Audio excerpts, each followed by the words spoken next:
جمال الوجود بذكر الإله وتصفو الحياة بنور هدى. قیامت کا دن ہوگا.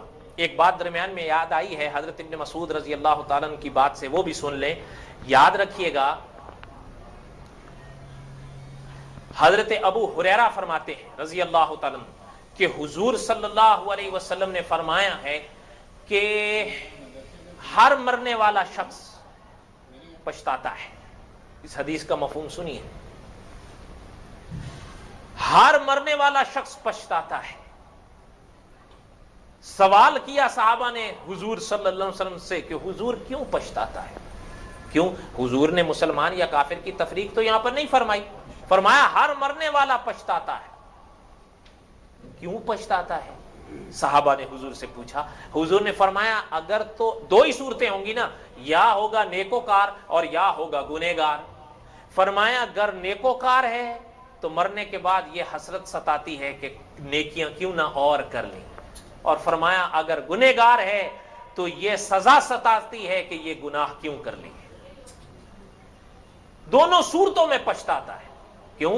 وہاں کے جب یہ پردے اٹھتے ہیں اور وہاں کے جب ثواب دیکھتا ہے، اور علماء فرماتے ہیں وہاں جنت کی ہر ایک نعمت ایک سنت کے عوض اللہ دیتے ہیں. اس دنیا میں ایک سنت پر عمل کر لیا تو اس کے عوض میں ایک جنت کی نعمت ملے گی. اب یہ انسان کے اوپر ہے کہ وہ کتنا اس پر عمل کر رہا ہے، کتنی سنتوں پر. بات سمجھ میں آ رہی ہے نہیں آ رہی؟ اور میں نے جمعے میں بھی ایک بات عرض کی تھی، وہ بھی سن لیں تاکہ محفوظ ہو جائے. علماء فرماتے ہیں یہ بات یاد رکھیے گا. میں نے پہلے کہا نا دعا کیا کریں اللہ تعالیٰ سے کہ یہ ایمان کی شمع ہم سلامتی سے جلتے ہوئے لے کے قبر میں چلے جائیں. یہ بہت بڑی دولت ہے. اور علماء نے بڑی عجیب بات لکھی ہے.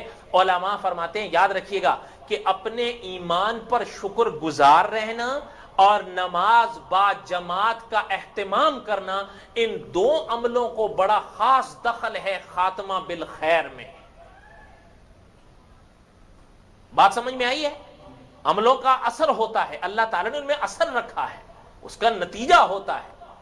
فرمایا علماء نے کہ یہ دو عملوں میں ایسے ہیں کہ ان کو بہت دخل ہے خاتمہ بالخیر میں.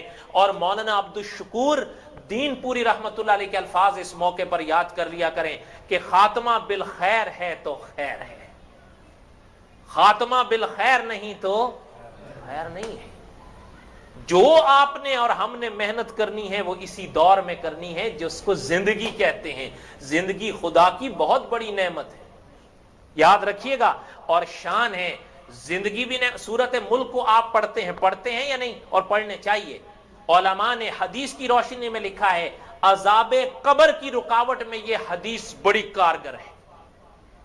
بڑا مقام اللہ نے بخشا ہے عذاب قبر کی روک کے لیے. سمجھ رہے ہیں بات کو؟ نہیں.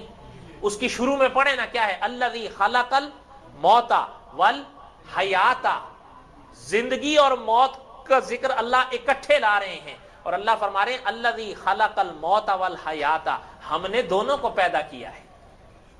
زندگی خدا کی نعمت ہے یا نہیں؟ یہ ہے تو سب کچھ ہے. کیوں؟ اسی کے پھل پھول تو ہم نے آگے پانا ہے. ہم یہ سمجھتے ہیں، اللہ معاف کریں، جن کے عقیدے نہیں ہیں وہ یہ سوچتے ہیں یہ آنکھیں بند ہو گئیں تو سب ختم ہو گیا. لیکن خلیفہ راشد حضرت عمر بن عبدالعزیز رحمت اللہ علیہ فرماتے ہیں یاد رکھنا تم فنا کے لیے نہیں پیدا کیے گئے ہو، تم تو بقا کے لیے پیدا کیے گئے ہو. اور آگے حضرت نے بڑی عجیب تشریح فرمائی. فرمایا تمہارا جانا کیا ہے؟ فرمایا اس گھر سے دوسرے گھر چلے جاتے ہو. آپ دیکھیں نا موت کے لیے ہمارے ہاں جو لفظ دائر ہے وہ کیا ہے؟ انتقال. انتقال کیا ہے؟ یہاں سے وہاں جانا ہے. اور پتہ ہے خلیفہ راشد حضرت علی رضی اللہ تعالی عنہ بڑا عجیب لفظ حضرت فرماتے تھے، مجھے یاد آ گیا، وہ بھی سن لیں. حضرت فرماتے تھے سارے لوگ سو رہے ہیں، یہ آپ اور ہم جو زندہ ہیں. حضرت فرماتے تھے فی الحقیقت یہ سارے سو رہے ہیں، جس دن آنکھ بند ہوگی جاگ جائیں گے. حضرت علی یہ بات نہ سمجھائیں تو کون سمجھائیں اس لیے کہ حضرت علی وہ ہیں جن کو حضور کی صحبت ملی ہے یا نہیں؟ خلفائے راشدین کی کڑی ہیں حضرت علی رضی اللہ تعالی عنہ، اور حضور صلی اللہ علیہ وسلم نے تو کیا عجیب ارشاد فرمایا. بہرحال میں اب اس طرف نہیں جاتا. اچھا، کہنے کا مقصد یہ ہے کہ یہ دونوں چیزیں، زندگی اور موت. آگے سنیے، موت سے ہم ڈرتے ہیں ہے یا نہیں؟ موت سے ڈرتے ہیں یا نہیں ڈرتے؟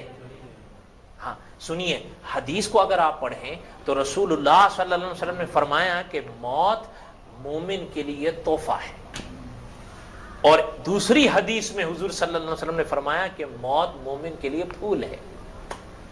ہم سوچتے ہیں یہ کیسے ہے؟ پتہ کیا ہے؟ یہ ویران ہے. یہ آباد ہو تو دھیرج ہوتی ہے.